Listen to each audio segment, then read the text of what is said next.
তো আজি আমি আলোচনা কৰিম ক্লাছ 9 পুনৰালোচনাৰ এক্সাৰসাইজ আৰণৰ কোৱেশ্চন নম্বৰ 17 সোয়া কোৱেশ্চনটো আমাক কি কৈছে ইয়াৰ আগত আমি 16 আৰু বাকি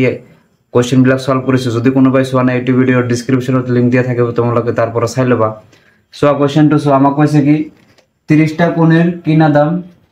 20 টা কোণেৰ বেচা দামৰ সমান 30 টা কোণে তুমি যিমান টকাৰে কিনিবা 20 টা কোণে যদি তুমি বিক্ৰি কৰা সমান হয় ৰেটটো আমি সমান পাম লাভৰ শতকৰা হাৰটো কি হ'ব হেটা আমি উলাই দিব লাগে তো এইটো কোৱেশ্চন আমি সলভ কৰিম কেনেকৈ একদম ইজি তো আমি সলিউশন করার পিছত আমি লিখিম ধরা হল এটা কোণের বেচা দাম ইকুয়াল 1 টাকা এটা কোণে আমি বিক্রি কৰি আছো কিমান টকাৰে 1 টকাৰে তেতিয়া হলে 30 টা কোণের বেচা দাম কিমান টকা হ'ব 30 টাকা হ'ব এতিয়া যোনটো আমাক কন্ডিশন দিছে 30 টা কোণের কিনা দাম কি হয় 20 টা কোণের বেচা দামৰ সমান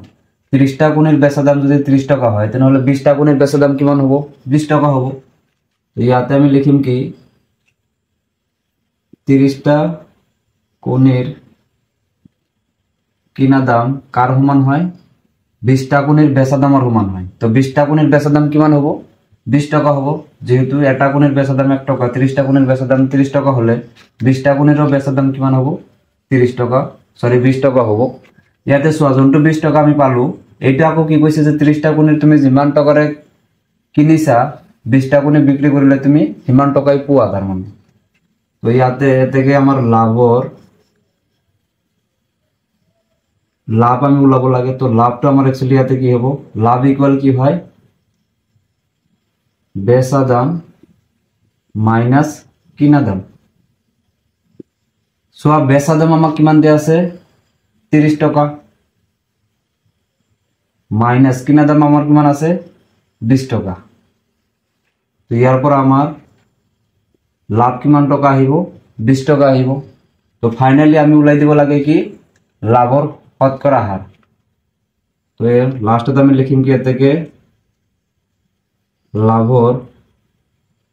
শতকৰা শতাংশ আমি উলাই দিম এইটো বস্তু এতে হলে কি হ'ব লাভ ডিভাইডেড বাই কিনা দাম ইনটু 100% এটো হল কি ফর্মুলাটো তো এইটো ফর্মুলা আমি ইউজ কৰিম লাভ আমি কিমান টাকা পাইছো 10 টাকা কিনা দাম আমাৰ কিমান আছে 20 টাকা ইনটু 100% এতিয়া 0 এটা আৰু এটা 0 কাটি দিয়া 2 10 এৰ ভিতৰত 5 বাৰ যাব 5 এৰ তুমি কি কৰা 10 ইনটু কৰি দিয়া 5 ইনটু 10 কৰিলে আমি কিমান পাম 50 তো আমাৰ লাভৰ শতকৰা শতাংশটো কিমান হ'ব 50% হ'ব তো এটো আমাৰ কি হ'ব ফাইনাল आंसर তো নিশ্চয় বুজি পাইছা স্ক্ৰিনশট মাৰি লবা পিছৰ কোশ্চেনটো আমি ডিসকাস কৰো নম্বৰ কোশ্চেনটো সোয়া ইয়াতে আমাক কি কৈছে एक्चुअली এটা বস্তুৰ কিনা দাম 2100 টাকা হলে 10% লাভত বিক্ৰি হলে বস্তুটোৰ বেচা দাম কি হ'ব এটা আমি উলাই দিব লাগে একদম ইজি 16 নম্বৰৰ নিচিনা কোশ্চেনটো তো ইয়াতে আমি লিখিম কি সলিউশন আমি লিখিম অঙ্কটো কৰিম কেনেকৈ আমাক দিয়া আছে কি দিয়া আছে বস্তুটোৰ বেচা দাম সৰি কিনা দাম দিয়া আছে বস্তুটোৰ কিনা দাম তো বস্তুটোৰ কিনা দাম আমাক কিমান দিয়া আছে 2100 টাকা আৰু লাভৰ শতাংশ আমাক কিমান দিয়া আছে লাভৰ শতাংশ আমাক দিয়া আছে 10% এতেকে বেচা দাম আমি উলাই দিব লাগে তো বেচা দামৰ ফৰ্মুলাটো কি আছিল নিশ্চয় মুখস্থ কৰিছা কি হয় 100 প্লাস লাভৰ শতাংশ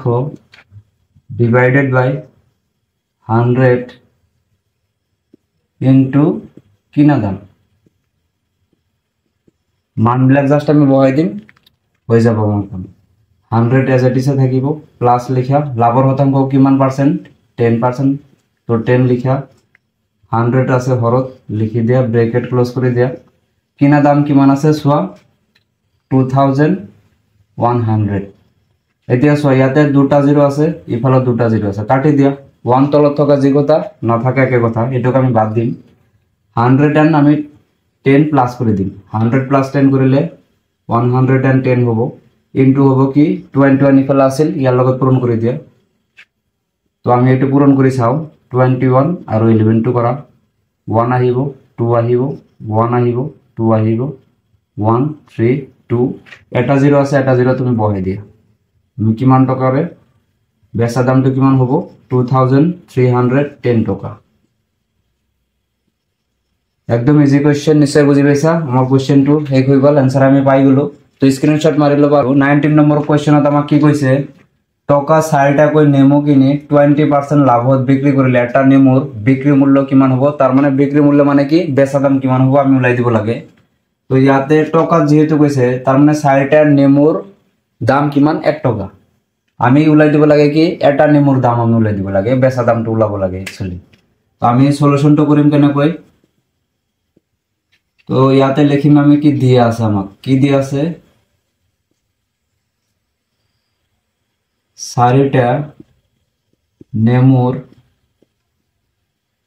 কিনা দাম আমাক দিয়ে আছে, কিমান টাকা দিয়ে আছে 1 টাকা। আজিকালি পোৱা নাযায়, বাট এটু নিশ্চয় আগৰ হব। 4টা নেমুর কিনা দাম কিমান 1 টাকা, এতেকে এটা নেমুর কিনা দাম কিমান হব 1/4 হব। তো 1/4 এটু এটা কি হয়ে গেল ফ্র্যাকশন, তেতিয়াহলে ইয়াক আমি ডিভাইড কৰি লও। তো 4 দিয়ে আমি অনেক ডিভাইড কৰিম, অনাৰ ভিতৰত না যাব, পয়েন্ট এটা দিলো 0 আহিব, 2 টাইম যাব 8 হব, আকৌ ইয়ার পর কিমান থাকিব 2 থাকিব, যেহেতু দশমিক লৈছা এটা 0 বহাই দিয়া, ইয়াতে কিমান বার যাব 5 টাইমস, তার মানে কি পালো 0.25 টাকা এটা নেমু কিনা দাম। তার মানে আমি ওলাব লাগে কি কিমান লাভত বিক্রি করে অ্যাকচুয়ালি 20%, গতিকে আমি লিখিব লাগিব লাভৰ শতাংশ।